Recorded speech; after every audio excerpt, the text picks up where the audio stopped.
Assalamualaikum and hello everyone. So untuk lesson kali ni, we're going to continue about the displacement, velocity and acceleration. But for this time, we're going to discuss about the graph of linear motion. So there are three types of graph that you need to know. The first one is displacement versus time graph, S versus T, velocity versus T, and then acceleration versus T. Okay, so untuk ketiga-tiga graf ni, ada few things yang kita kena tahu untuk kita analyse these three types of graph. Okay, so contoh kat sini saya just lukiskan satu jenis graph. Graph yang pertama adalah graph of S displacement versus T graph. Okay, so contohnya S versus T. So katakanlah dia punya line adalah straight line graph, starts from origin, starts from zero. So apa yang kita perlu tahu untuk ST, dia punya gradient represent velocity of the motion lah, velocity of that object. Okay, so katakanlah kita cari dia punya gradient. So ingat lagi tak macam mana nak cari gradient? Usually kita ambil 2 points on the line. Okay, kemudian kita akan buatkan triangle 90 degree, right angle triangle. So kita cari dia punya gradient. Okay, so gradient adalah gradient, so M adalah gradient. Okay, M adalah simbol bagi gradient. So M untuk S versus T is actually the velocity. So that is why kita belajar in the first video in chapter 2, we learn about the formula for velocity is actually ds over dt. Okay, so gradient of S versus T. Okay, so tu yang pertama. And then yang kedua, kita cuba lukiskan graph untuk velocity against time graph pula. Okay, so velocity against time. Sama juga kita buat straight line dulu, starts from origin. Okay, so gradient untuk velocity against time is the acceleration. Okay, so sama juga kalau kita cari, pick any 2 points on the line, on the curve. So kalau kita kira dia punya gradient, so M dia represent acceleration. E lah. Okay, that's why formula acceleration adalah dv over dt. Okay, so untuk V against T ni, dia ada satu lagi benda yang kita kena tahu, iaitu area. Okay, so dekat sini dia ada top up lagi satu point. Area under this graph will represent the displacement S. So, selain daripada kita cari dia punya gradient, kita juga boleh cari dia punya area under the graph. Okay, so area yang covered by this triangle lah. Okay, so area for VT represent by quantity displacement. Okay, so ada 2 point untuk VT. Dan yang ketiga untuk acceleration. So acceleration against T, usually graph acceleration dia mesti horizontal je lah. Sebab kita belajar constant acceleration. Okay, so acceleration sebenarnya constant. Okay, so untuk acceleration, apa yang kita tahu, dia punya area. Sebab dia punya gradient obviously dah kosong dekat sini. Okay, so kalau horizontal motion, horizontal line macam ni, gradient dia mesti kosong. So bermaksud kat situ gradient dia tak memberi apa-apa kuantiti lah. Okay, so just focus on the area under the graph. Okay, so area under this graph will represent the velocity. So area under AT will represent the velocity. Okay, so macam mana cara pendek, cara mudah untuk kita tahu gradient untuk ST ni adalah velocity. Okay, so caranya adalah kita tengok unit bagi axis kita. Contoh yang pertama, graph S versus T, dia punya unit bagi displacement adalah meter. So unit bagi time adalah second. So usually kalau kita cari gradient, okay, kita cari gradient, macam mana formula gradient? Cuba recap balik macam mana nak cari formula gradient. Dia mesti y2 minus y1 ni koordinat lah over x2 minus x1. So kita tengok bahagian atas ni unit apa. So y adalah unit dia meter. Okay, so saya just tulis kat sini. Y-axis unit dia meter. X-axis pula unit dia adalah second. So, bila kita bahagi, kita akan dapat gradient kita dalam unit ms-1, which represent by velocity. So, itu adalah cara mudah untuk kita tengoklah gradient untuk ST ni adalah velocity by looking at the unit. Tapi kita kira gradient dululah. Okay, so same thing untuk VT. Okay, so untuk V against T, dia punya unit velocity, of course dia punya unit adalah ms-1. The unit bagi time adalah second. Jadi ms-1 divided by second, you will get ms-2. So that is represented by quantity acceleration. Sama juga untuk area. Kalau area, meaning you have to darab lah instead of bahagi kan. Sebab untuk area, dia mesti darab base times with height of the triangle. Okay, so kena darab dia punya unit instead of bahagi macam gradient. So double check, dapat tak unit bagi displacement, which is meter. So that is the shortcut untuk tak nak hafal lah gradient untuk graf tu mewakili kuantiti apa. Alright, so next adalah kita nak tengok for a motion with constant velocity. So kita ada linear motion with constant velocity, ataupun dia bukan constant velocity, maksudnya dia ada acceleration. Okay, so table dekat bawah ni adalah acceleration dan deceleration lah. So kita ada 3 jenis. Okay, before kita proceed kepada motion yang ada pergerakan, ada motion, it's either constant velocity or the accelerating. So what if the object is stationary? Okay, so imagine kalau object tu stationary. Okay, so saya buat dekat bahagian atas lah bagi nampak sikit kan. Comparison untuk first case. Okay, so untuk case yang pertama, we have stationary object. Okay, what does it mean by stationary object? Stationary object is an object that is not moving. Object is at rest. Okay, tetapi mungkin dia berada pada position-position yang tertentu. So, if the object is not moving, does not mean that the object has zero displacement. Dia boleh jadi dia ada certain position, dia ada certain displacement, tetapi dia punya velocity zero, dia punya acceleration pun zero. Okay, so for example, kalau kita lukis satu number line to represent the displacement, where the unit is meter. So imagine this is origin. S is positive to the right, S is negative to the left, sebab S adalah vector quantity. So contoh pada position ini, okay, so let's say this is 10 meter from origin. Okay, you are standing on 10 meter from origin.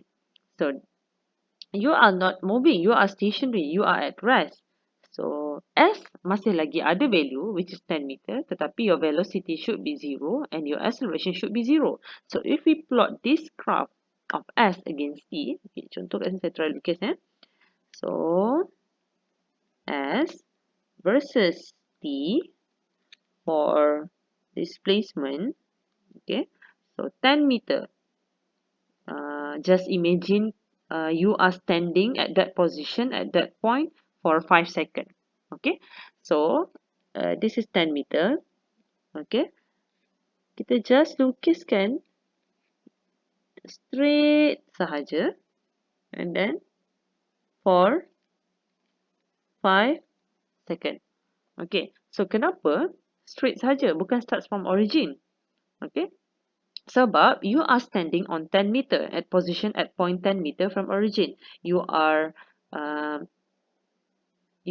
stationary for 5 seconds at 10 meter. So that's why kita punya graph S versus T kita hanyalah straight line saja.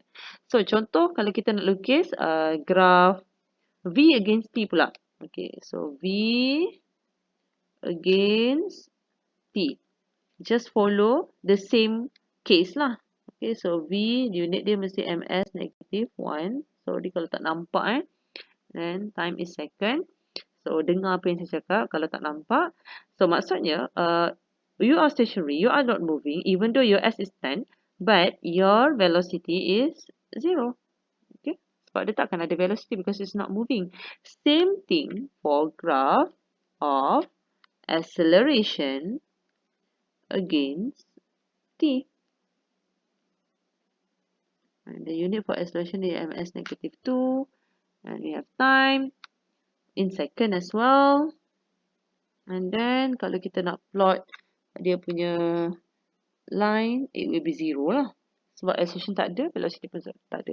So, that is for the case for stationary object. Okay, so kat sini korang boleh imagine macam mana bentuk graf tu bila objek tu tidak bergerak. Okay, so let's relate about the gradient and also the area under the graph lah kalau ada. Okay, so from S versus T graph, okay, kalau kita check, kita tahu from S versus T, dia punya gradient mewakili velocity. Okay, jadi of course, adakah boleh kita cari gradient from a straight horizontal line graph? Okay, sebab kalau kita tengok dekat sini, this is just a horizontal line. So if you calculating the gradient will be 0. Okay, so that means your velocity is 0.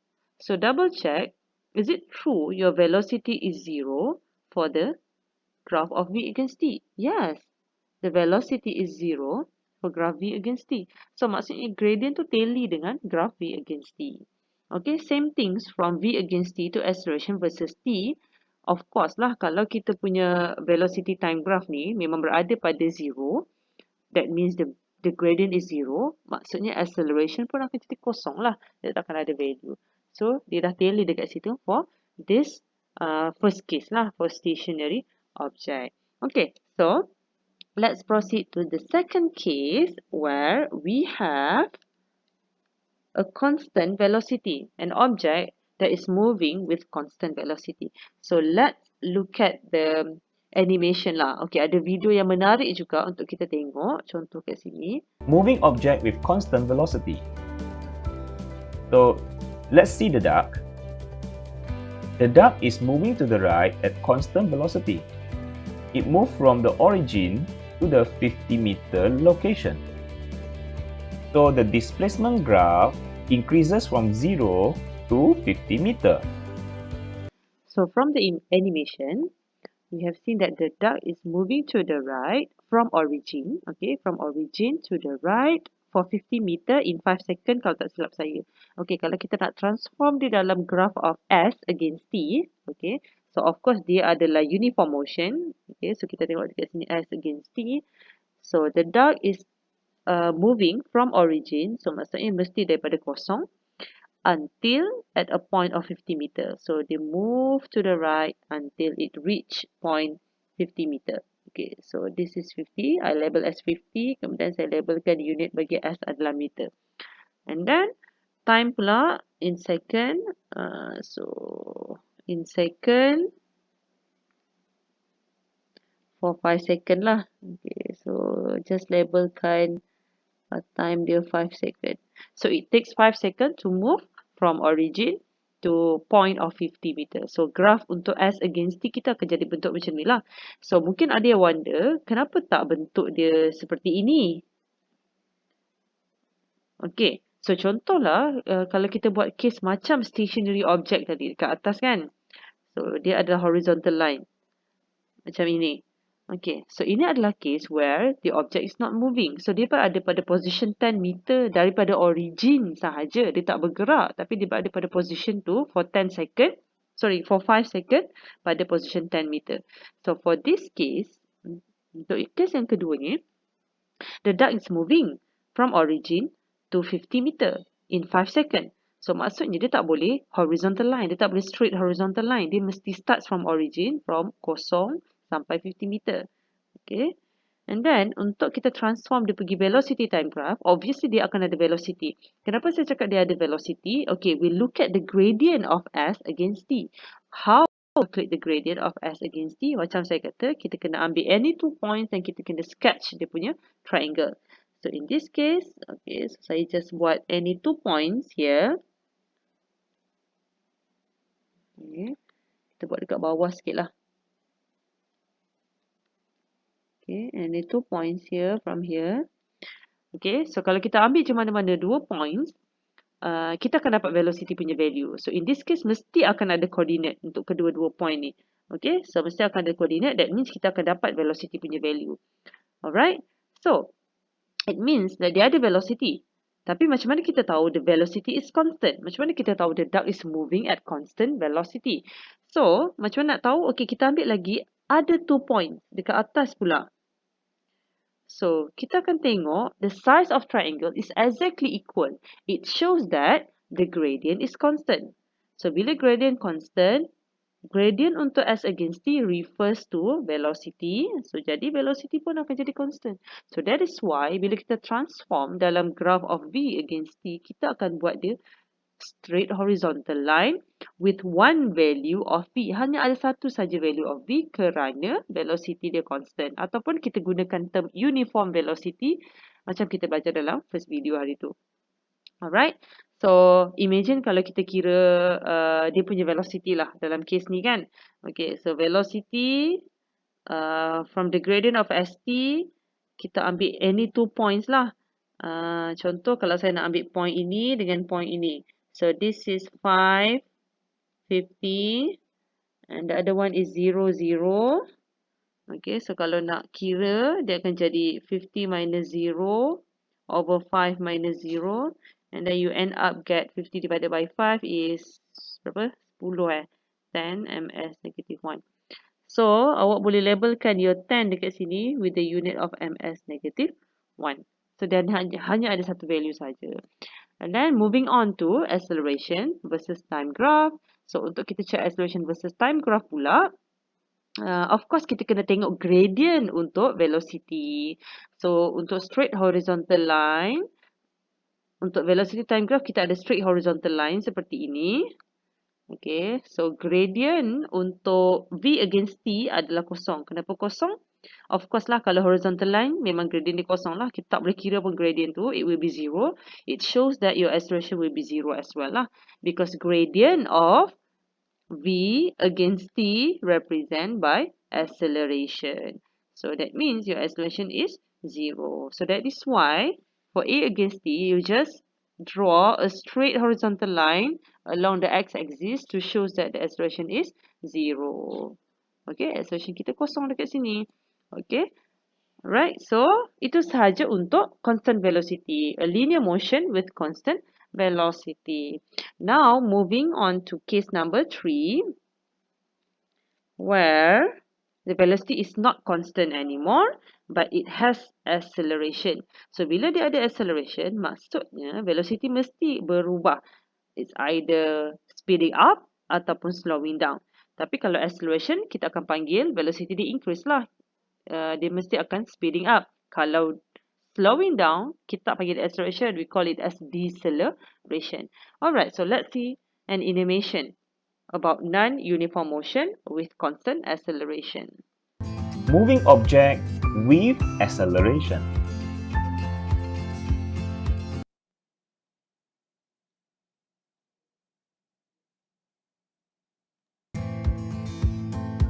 Moving object with acceleration is 0.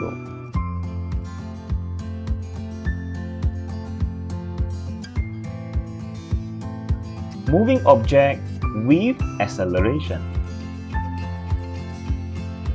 The duck is accelerating to the right. See?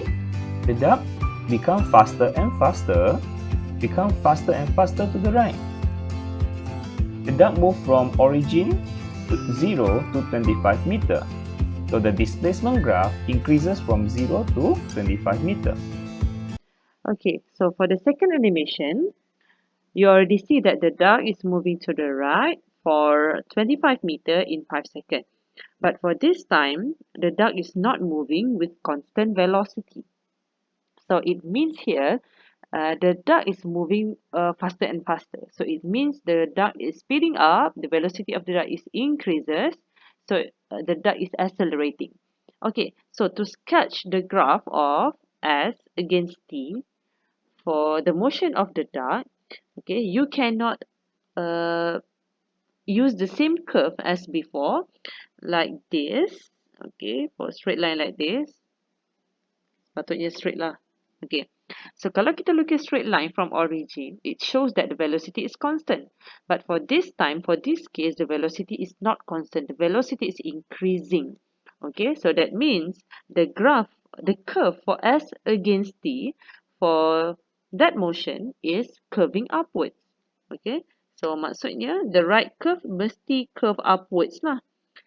Okay, kenapa curving upward? Okay, to show that the velocity is increasing.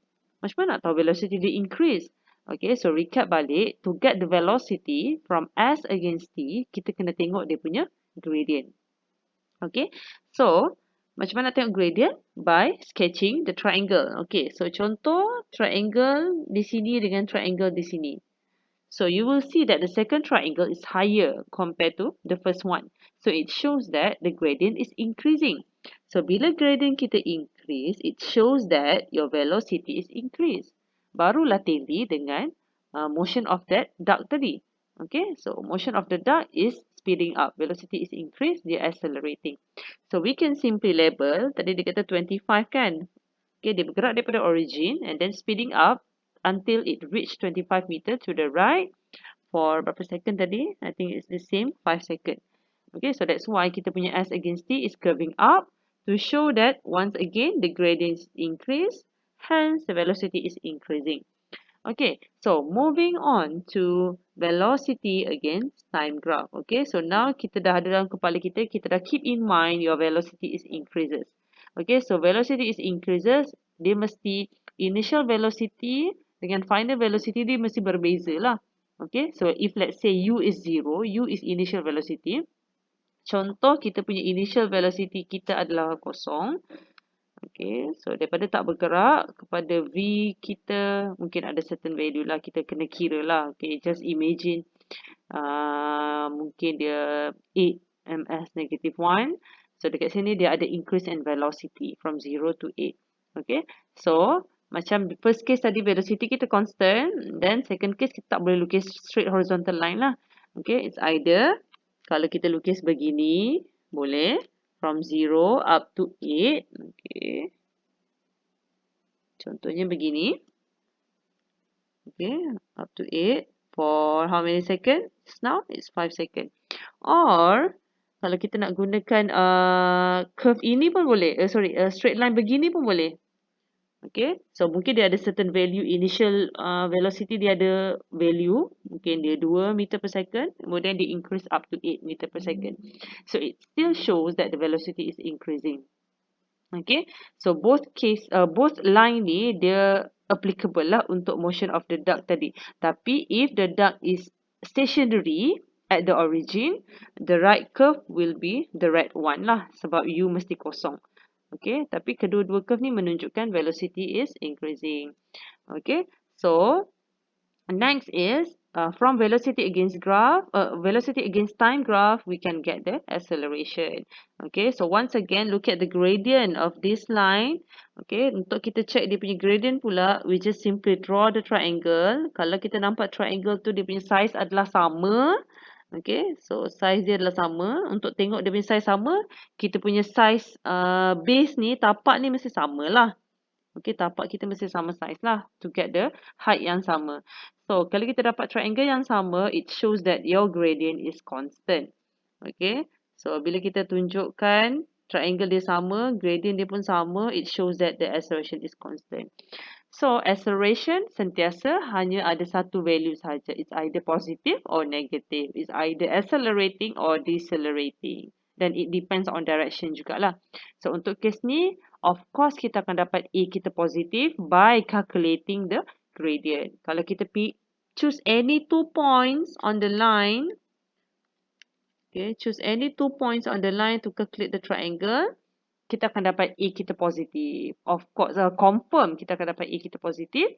So, graph A against T kita mesti ada satu value sahaja sebab triangle dia sama. So, it shows that your acceleration is positive. Okay, dia bukan lagi kosong lah macam constant velocity tadi. Alright. Okay, so next, let's move to the next case. Okay, kita dah case yang keempat ke? Tadi stationary, kemudian uniform motion, kemudian case ketiga dan keempat ni adalah constant acceleration and constant deceleration. So for this case, kita boleh imagine yang the same duck is moving but the velocity is decreasing. So maksudnya dia punya motion slowing down until it stop. Bayangkanlah kita guna value S yang sama tapi at 25 meter tu dia stop lah.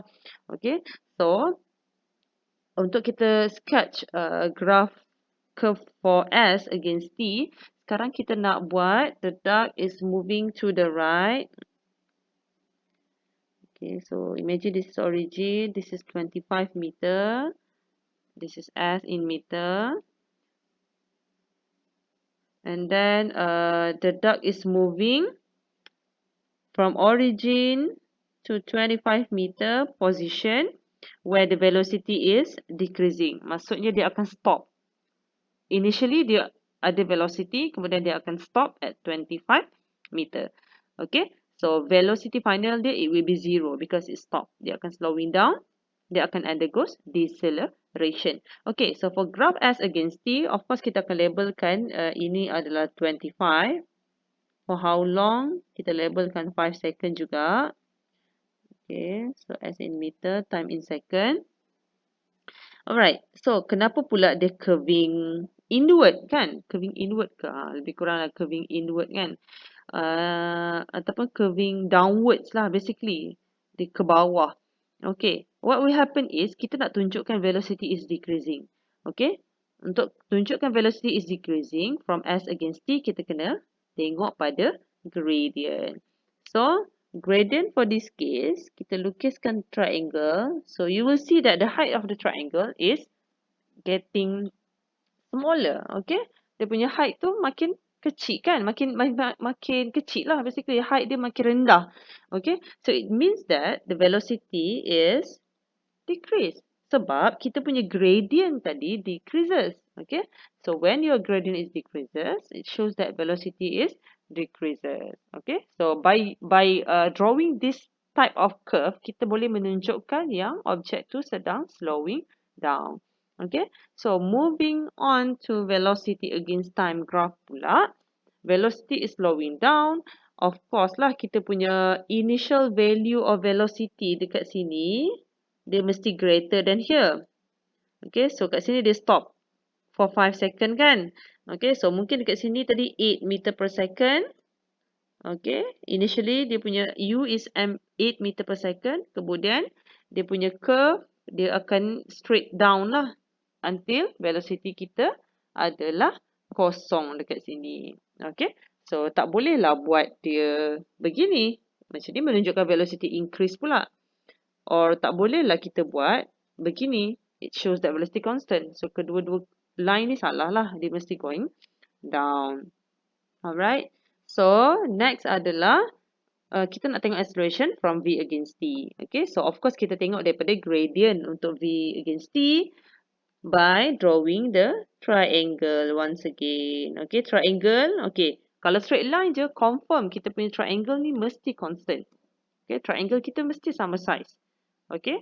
Tetapi bezanya adalah bila kita kira dia punya gradient untuk straight line downwards begini, kita akan dapat negative value for gradient. So it shows that gradient untuk VT kan acceleration. So kita akan dapat acceleration kita negative. So for graph A against T mesti ada satu sahaja value acceleration. So graph kita akan jadi straight horizontal line with negative value of A. Alright. So it shows that velocity is decreasing.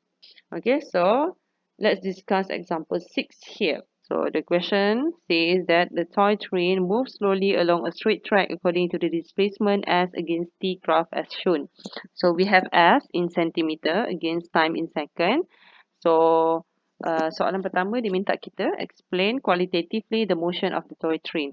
Okay, so untuk kita explain qualitatively, so first we have to look at the graph and then kita tengok adakah throughout all the time from 0 to 14 second, adakah dia moving with the same motion. Adakah contoh dia moving with constant velocity, adakah for the whole 14 second dia moving with constant velocity. Tapi from the graph we can see that dia ada 3 jenis motion dekat sini. So we have to divide from 0 to 6 second is segment 1. From 6 to 10 second is segment 2. And then from 10 to 14 is segment 3. Okay, sebab kita dah nampak dia obvious, mesti ada 3 motion yang berbeza. So, to explain the motion, from S against T, kita kena kira dia punya velocity. Okay, so kita kena kira velocity so that we can explain dalam kita punya explanation tu, dalam statement kita to explain the motion, kita include nilai velocity tu tadi. Okay, contoh for segment 1 ya. For segment 1 from 0 to 6 second, kita ada from origin, okay, from origin dekat sini, until it reach 4 cm here at 6 second. So maksudnya objek ni is moving, this toy train is moving from 0 cm to 4 cm to the right sebab S kita positif for 6 second lah. Dia ambil masa 6 second to move from 0 to 4 cm. Tapi dalam explanation kita, we have to include the velocity. That means we have to calculate the velocity. So how to calculate the velocity from S against T? Of course, we need to calculate the gradient. Okay, so to check the gradient, kita just ambil any 2 points yang senang lah. 2 point yang senang. Macam contoh yang ini kita ada 6, 4. And then here is 0, 0. Okay, so just choose any 2 points. Okay, kalau dalam kes ni memang kita pilih point ni lah. Sebab point-point tengah semua tak nampak exactly berapa value untuk Y and X axis. Okay, so calculate the gradient. And then kita akan tengok juga bila kita dah calculate gradient. So kalau kita sketch triangle, kita akan nampak triangle dia sama size. So it means here the velocity is constant for segment 1. Okay, so kita try calculate for segment 1. This is part A. The velocity is 4 minus 0 over 6 minus 0. So you will get 4 over 6. So dia akan jadi 2 over 3, 0.67 ms negative 1. Okay, so to explain the motion, kita akan cakap the toy train is moving at constant ataupun uniform velocity. Yang ni penting. Okay, yang ni kena tahu daripada triangle yang kita sketch tadi. Of berapa? 0.67 cms negative 1 kan? So I miss cm here. So be careful with the unit lah. Sebab selalunya soalan bagi dalam SI unit. Tapi this case soalan ni dia bagi cm pula. cms negative 1.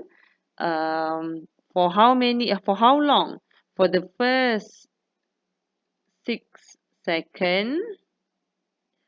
And then kita tambah lagi direction dia to the right. Okay, yang ni macam saya explain tadi macam mana saya tahu to the right. Because your S and V is positive. Of course lah, dia punya direction ke kanan.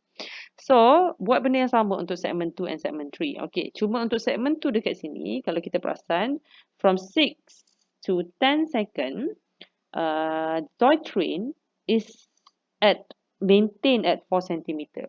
So, it shows that the toy train is stationary for 6 to 10 second for the next 2 second lah. 6, so bukan 2 kan, 4. From 6 to 10 is 4 second. For the next 4 second, the toy train is not moving. So itu cara untuk kita explain for segment 2. For segment 3 pula, you just repeat the same script macam segment 1, just calculate the velocity yang baru. Sebab of course lah, gradient dia berbeza dekat situ kan. Dia punya steepness of the line pun berbeza. That means dia punya V mesti berbeza. Okay, so let's proceed to question B pula. So question B, sketch a velocity against time. Unit pun dia dah bagi. So just sketch je lah. So ini simple je sebab kita dah ada pun nilai velocity untuk 1, 2, 3. So V, unit dia cms negative 1. And then time, kena label semualah. So, untuk first 6 second, dia punya velocity tadi adalah 0.67 kan? Kenapa straight line? Because the velocity is constant. So, kena label lah from 0 to 6 second. And then, yang kedua, from 6 to 10. Kenapa saya label dekat bawah? Sebab the toy train is not moving. Okay, so curve kita dia macam berpisah sikit lah. Untuk first 6 second dia ada value. Kemudian the next 4 second dia tak ada value because it's 0. Gradient pun akan jadi kosong. Okay, and then for the last segment 3 dia mesti ada value lah. So you have to label lah. Berapa value untuk 10 to 14 mungkin lebih besar nilai dia. Sebab steepness dia pun lebih tinggi. So kat sini kena label lah berapa nilai dia. So that is the curve for V against T. Okay, so for question C, average velocity for the whole journey Okay, ini macam dalam definition of average velocity. So, you have to recap back what is the definition for average velocity. So, untuk average velocity, dia punya formula adalah change in displacement over change in time. Perubahan displacement over change in time for the whole journey. Maksudnya keseluruhan. Okay, so S final minus S initial. So, S final will be 10. S initial mestilah kosong. Divided by total time is 14. So, just 10 divided by 14. So, double check betul tak jawapan yang diberi. Okay. In the unit of CMS -1. Okay. So, kita proceed to part D pula. Calculate the instantaneous velocity at t equals to 12. So, kat mana t 12? Di sini. Instant velocity. So, dekat mana instant ni? Dia mesti adalah satu value sahaja. So, kita kena fokus kepada point ni. To calculate the velocity from S against T, of course, kita kena gunakan gradient. Keep in mind, check the gradient ke area. Gradient ke area. So, untuk cari V, kena guna gradient. So, ini fokus kepada satu point, time 12 second. So, it means here, you have to calculate the gradient here. Kalau nak buat triangle kecil, so ini adalah triangle dia. Untuk time 12. So, dia adalah straight line. So, doesn't matter. Kalau buat besar pun, you will still get the same gradient. Okay. So, maksudnya, untuk kita pilih point 12, kita tak ada pula exactly berapa nilai. Ni. So, mungkin kurang tepat untuk kita ambil point 12. Okay. So, you can just use points yang confirm dekat sini. So, 14, 10. And then 10, 4.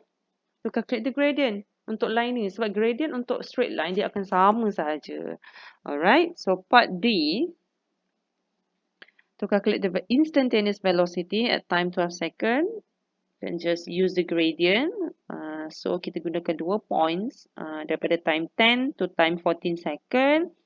So 10 minus 4 divided by 14 minus 10 lah kan. So 6 divided by 4. I think the answer will be 1.5 lah. Okay, dan unit dia CMS -1. So, itu untuk velocity bagi time 12 second. So, basically, from time 10 to 14 ni, dia akan ada velocity yang sama je. Okay, sebab gradient dia constant.